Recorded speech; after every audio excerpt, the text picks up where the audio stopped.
Hi guys, I'm Asif Ali and you're watching CGHOW video, and today I have created this lightning effect, and this lightning is connected with this guy legs and then hitting the ground, and where this lighting hitting there is debris, there is sparks and some smoke also. So let's start this tutorial. So I have this, and if I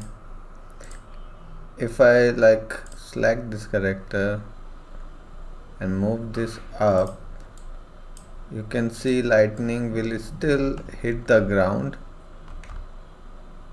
What the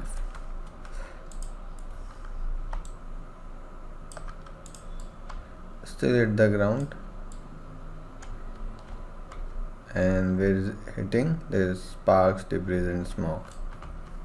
Okay, so let's start this from scratch so you will have idea. I'll just make a basic one, then I'll show you the emitters and the settings of this original one.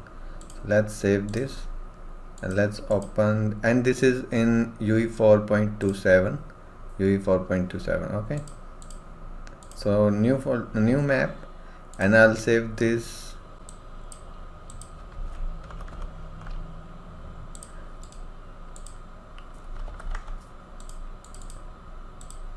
So I have created this test folder and it has one map, and then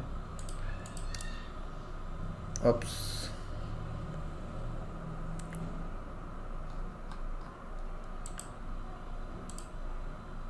so I have this